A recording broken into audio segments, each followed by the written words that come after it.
So I'm Saswana. I'm Leanna. And I'm Amanda. And we're the presidents of International Love, which is a combination of Free the Children and Amnesty International. This week is our Week of Women, and so today we're showing this documentary that we made, and basically we want to promote loving yourself for who you are, and that true beauty is found on the inside and not what's on the outside. So this documentary is various stories from students right here at THHS who struggled with inner beauty or not fitting in. So we would just want to show you that there are people just like each one of you. We're all teenagers and we all go through the same struggle. So this documentary is to show you that we're all beautiful in our own way.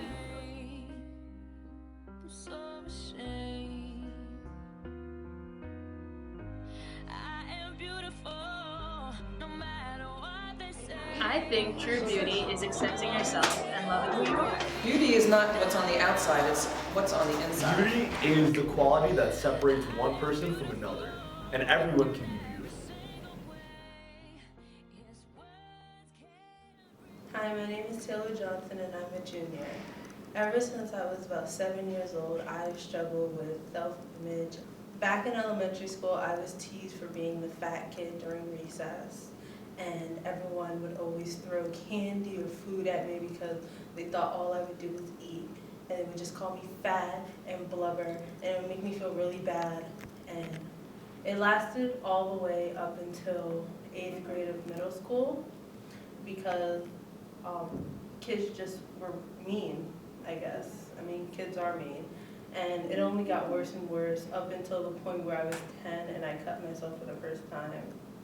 And I just really always hated myself because I always felt that I wasn't as pretty as other girls, or I wasn't as smart as other girls, or that if I were skinnier, or if I had long hair, or if I had nice eyes, then maybe people would like me more and I would have more friends.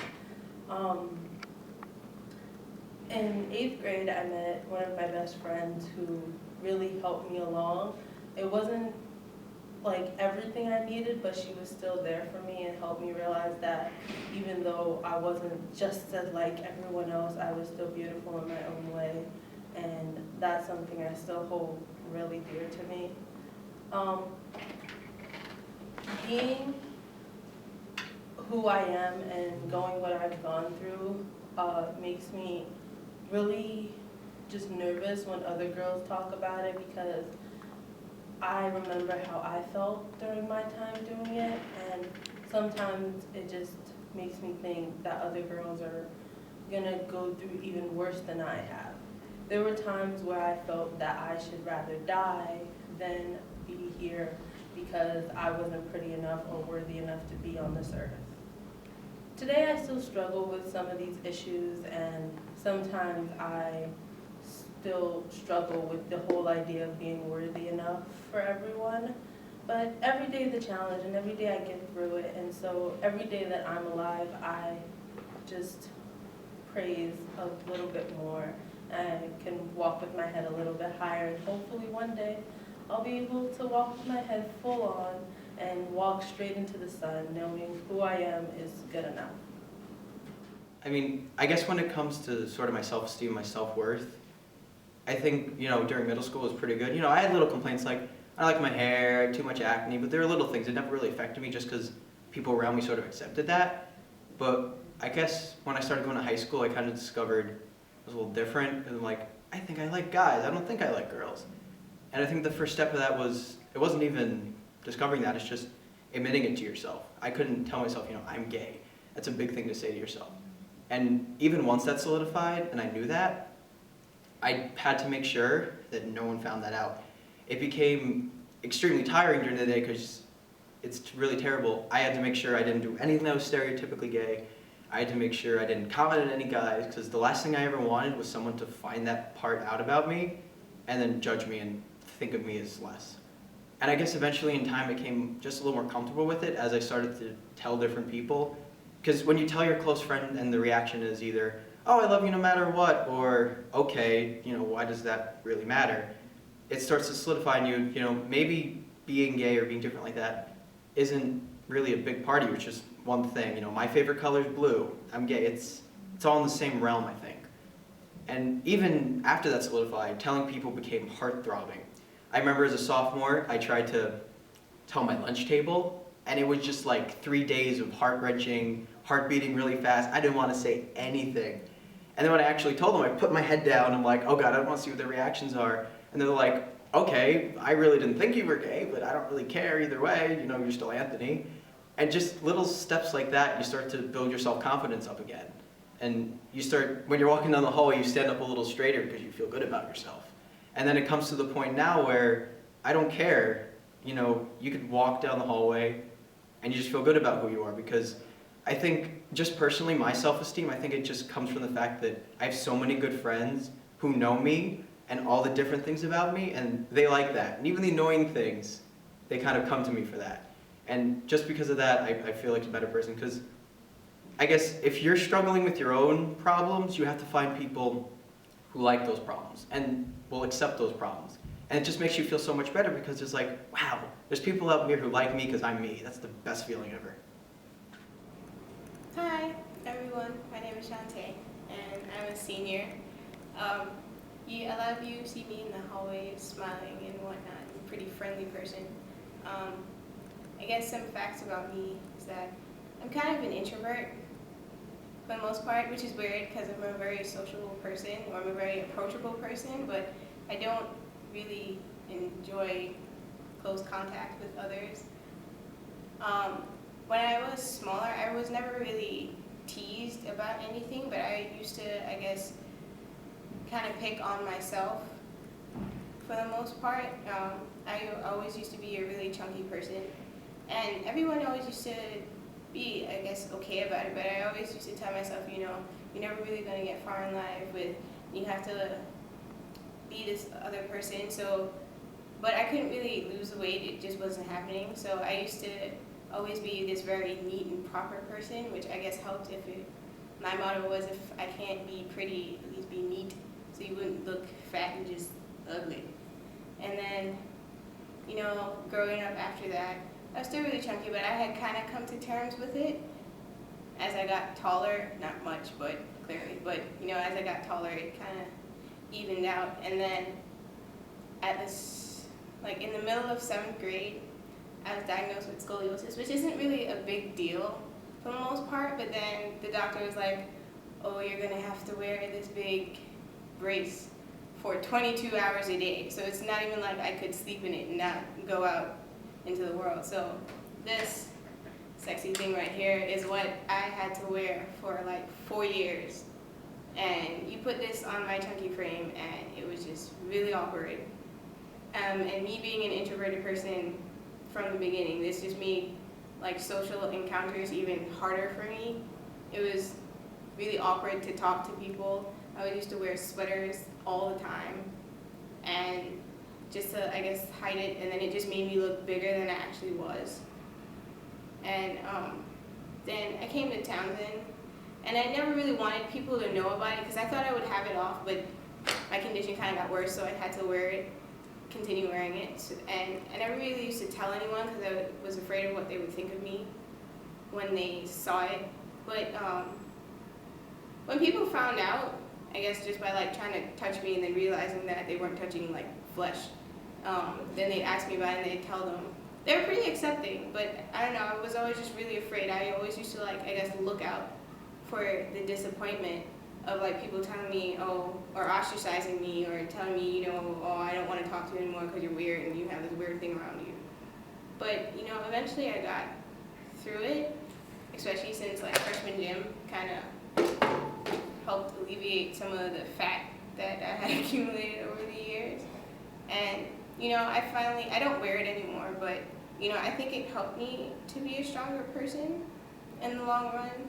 I still don't, you know, there are times when like people tell me about how wonderful I am. I think that I have a nice personality. I'm a genuine person, but, you know, outwardly, it's really hard for me to accept myself even now. Still, I'd love to tell you that, you know, I have grown and I love my outside self as much as I love my inside self, but that's not true. I'm learning to, day by day, but it's not complete yet. And I think just to, I guess, encourage someone out there, don't look for consolation in the compliments of other people. You know, compliments of other people can help you to, I guess, see what is there that you can't necessarily see, but unless you take that journey for yourself and find out like what it is that you love about yourself by yourself, you can't just continue to rely on the compliments of others. And you know, you learn to love yourself little by little each day, and it gets easier and easier as you get older. You can't, I know something that I try now, as opposed to looking at other people and wishing that I had what they had, I compliment them on what they have and say, you know, I have strengths too, and I try to work on my strengths, and I try to work on my weaknesses so that I can be a better person. When I was in 6th grade, I started getting really sick. The previous year, I developed asthma, and soon after that, I developed severe bronchitis and several sinus infections, and my asthma was completely out of control. So I missed a lot of school during that time. And during that time, I'd just sit at home and I'd be watching TV and I'd be coughing my lungs out like every single day. Just wake up, take huge cocktail medicine, go back to sleep, wake up again, watch TV, eat dinner, maybe. That's it. And I never really had any friends during that time. I mean, during elementary school, I was bullied a lot. No one really liked me, so I already, I don't want to say used to, not really getting any proper social interaction, but I didn't really mind it at first, the fact that I was just, you know, I didn't really have to deal with anything. I just did my work at home, kept up with the curriculum, you know. But when I came back after a month and a half of just being sick, I realized that everyone had sort of moved on. Like, there were no people waiting there for me saying, oh, Allegra, we miss you. No, that wasn't the case. And the logical part of me didn't really expect that, but, you know, it's still hard to realize that no one really cared either way. And spending all that time being sick and just at home, you sort of feel useless, you know? You feel like you're never going to go anywhere. You're just going to be an invalid for the rest of your life when you're sick for that long. And it's just so many times I was rushed to the hospital like with an asthma attack, and it'd just be really awful. And I actually gained a lot of weight because I'd be taking steroids. And when I got back to school, people made fun of me for that. And it was just like, why? I didn't understand, but while I didn't understand that it really made me feel crappy. I kind of looked at myself in the mirror, I would cry because I didn't feel like I would be able to go anywhere because I was just this sick little girl, and that was it. During that time, in that winter after I got sick, my mom took me to a psychologist, actually. I was definitely nervous at first because, you know, last thing I needed was people at my school saying, oh, she's crazy, she's going to a psychologist, blah, blah, blah. And so I was really hesitant at first, but I went there, and for the first time I felt like I could actually talk about what was bothering me, because I could never talk to my parents because my dad was always working at home and my mom was always doing something else. And I didn't really know how to express it. I didn't know how to deal with the problems that were bubbling up inside me that made me hate myself, really, and hate myself for not being able to be stronger, to get better, to get over this. I poured my heart out to that poor psychologist. I was in there for, I think the first time I was there for like 3 or 4 hours, just spilling out my guts onto the floor. It was kind of a mess. Someone needed to get a mop afterwards, but, well, someone did actually need to get a broom for all the wads of crumpled tissue paper, but I spent a lot of time with the psychologist, and I talked to her a lot, but really what helped me get out of that huge flunk was just stepping back and looking at things in perspective, because by the time I ended my psychology sessions, I was entering high school at THHS. And she did help me a lot, the psychologist, but what really helped was stepping back and taking things into perspective, because at that time I was like, what, 12, 13? How long am I gonna live for? Till I'm 80, till I'm 90, maybe if I'm lucky till I'm 100. You know, at that point I'm barely like a ninth of the way through my entire life, and even now I'm going on 17. I'm not even an eighth way through my life, if that's correct. I can't do math on the spot. You really have to put things in perspective, and once I did that, I looked at myself in the mirror and I told myself that if anyone's going to think that I'm smart, that I am attractive, that I am a loving, caring person, it's going to be me. Like, there's something I want to say, but it's not going to come out right. But you guys have seen me, and you guys know I'm Chris Chan. I used to be Craig Caruana, and what you see here is not what it used to be back in the years of my freshman days and my middle school days. So I came from a troubling time in middle school. I was a really fat kid. I was a 165-pound boy in a 2-year-old body. And so I was just seeping fat everywhere. I used to wear 2X shirts, and I would see all the skinny kids in my school, and kids on the wrestling team, kids on the basketball team. And like, it was hard for me because I would just sit there in gym class with my 2X shirt that I would wear like every other day, because we had a uniform at school, and I would just sit there in the middle, at the outside of the circle for gym, because I didn't want people to look at me, because I felt self-conscious about my body. Like, everyone would judge me. They'd be like, oh no, you can't play basketball with us, you can't play volleyball with us, you're just such a fat kid, why don't you go live in a hole or something? And I was literally living under that impression my entire life. I don't believe that fat kids should live in a hole. That's the worst thing that you could think. But now coming from a fat stage of my life, like, I feel for these fat kids that I see now, I feel like I can relate with them much more. And if you guys don't see me, this was me a couple of years ago. And then this was Townsend Harris. And so when I came to Townsend Harris, I thought kids would judge me even more, and I just didn't fit in with anyone. So I would come to school, I would go home every day, and I wouldn't go to any clubs because I didn't want any kids to like look at me weird, look at me funny, like they did in middle school. So I just didn't do anything. And at lunchtime, my friends would they would say, "Oh, why don't you join the wrestling team? Why don't you join any kind of team? Do something." And I would be like, "Wrestling team? Are you serious? I'm not joining no wrestling team. I'm not joining track. I can't run." And so I came in sophomore year, and I was like, all right, it's gonna be another year doing nothing. I'm not gonna do anything with myself. But somehow I managed to get onto the wrestling team, and that's when everything started changing for me, because wrestling was hard, and I wasn't one of the best wrestlers. I lost practically all of my matches. But throughout the entire season, I felt myself getting stronger, because I changed my eating habits. I actually did some type of physical activity, and I saw other kids who were like, they were physically fit, and so that inspired me to just become healthier. And it didn't inspire me to become skinny, because the term, I don't even believe in the term skinny anymore, because you are who you are.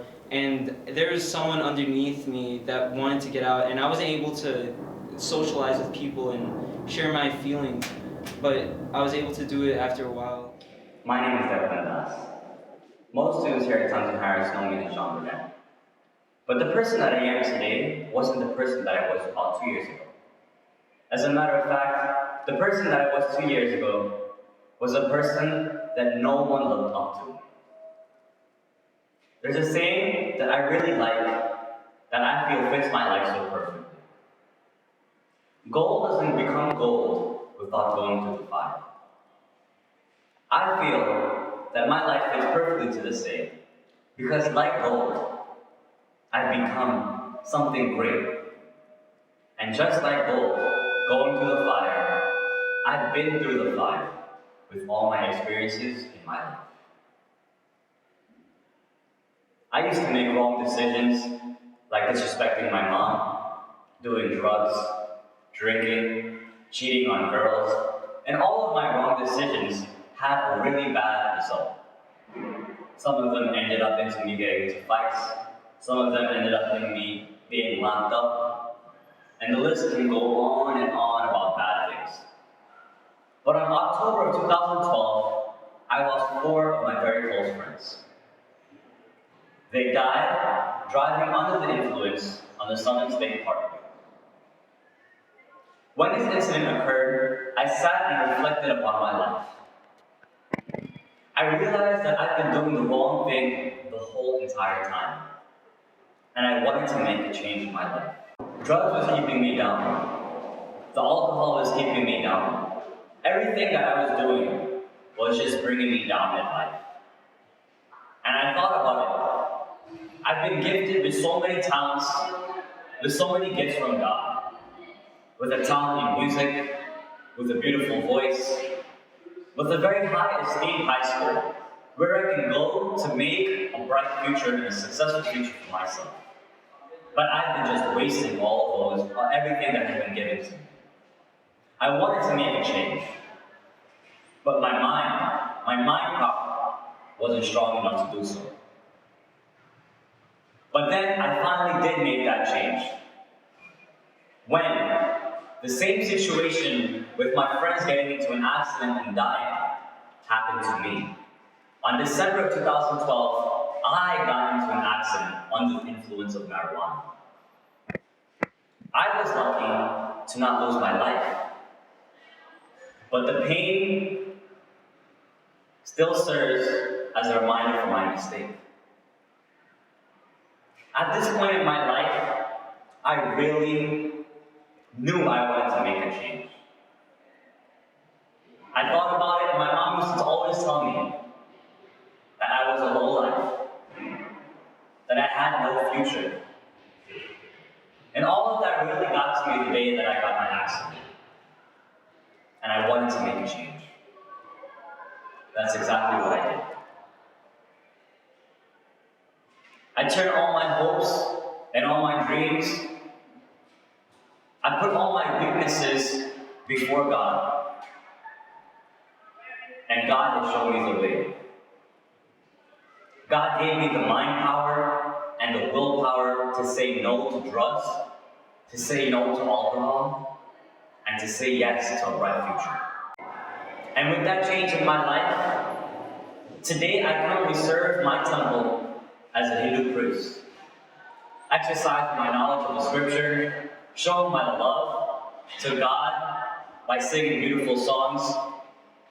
My success and my hard work is shown to all the teachers within the school and with everyone in the community. My mom no longer looks at me as an individual that has no future, but as an individual that will make the best for my life, for my family, and for the world at large. Like gold, I've been through the fire. Through my mistakes, I am the person who I am today.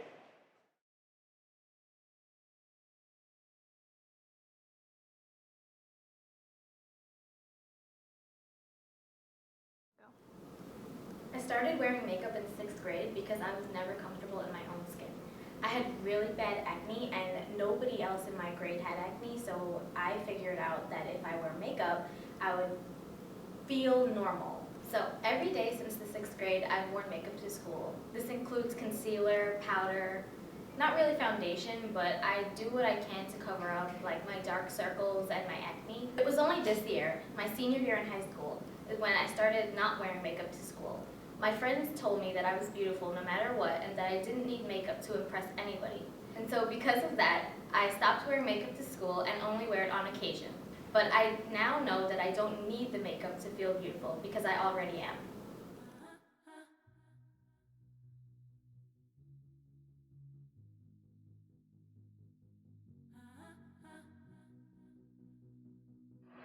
Abigail, what do you think is the most beautiful thing about yourself? I think the most beautiful thing about myself are my eyes and my eyelashes. Tina, what do you think is the most beautiful thing about Abigail? She's a really great friend and I really want to rely on her. She may not be the nicest or most emotional person, but she's always there for me and she's very honest and she's not fake. She won't sugarcoat things for me and she'll support me with everything I do. And she's fine. Well, I've often been told about my wonderful laugh. I think the most beautiful thing about Miss Levi is her sense of humor. Yay. I'd have to say my eyes. I guess the most beautiful thing about a sandwich is the fact how we get along. As you can see, we purposely dress exactly the same today, and we own the same pair of jeans somehow. It's really rare that you really find someone you can just like jive with that much and you agree with on things. And we just have the same sense of humor, so I think that's really the best thing. I think the most beautiful thing about myself is my eyes. I think the most beautiful thing about Amanda is her smile when she's accomplished something great.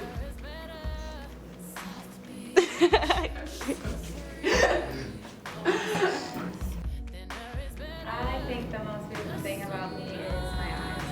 I think the most beautiful thing about Fenella is her ability to make everything brighter, not just literally, but with the energy and the way she talks and her smile, everything becomes bright. I think the most beautiful thing about myself is my height because I've been gifted with good genes and I'm not too tall, I'm not too short. I've always been complimented for being just the right height. Well, other than that, she is beautiful. She's really caring, she's thoughtful, she has a great sense of humor, she's funny, she's perfect and she's pretty. There's so much about her that you can't even sum it up in a single line.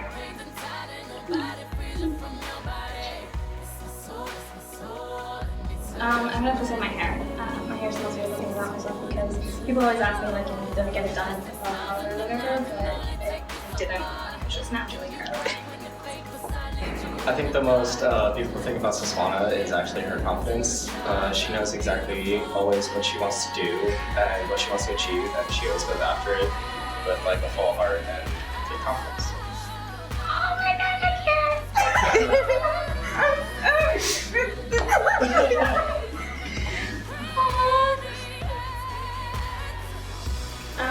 For me, I'd say my dimples. I have 3 of them, and so I'm weird but unique, and every time I laugh or smile, they show. What do you find the most beautiful thing about your best friend? The most beautiful thing I find about my best friend is that she's always smiling. Even when she's sad, even when she's angry, you'll always find her with a smile. And I have a smile too.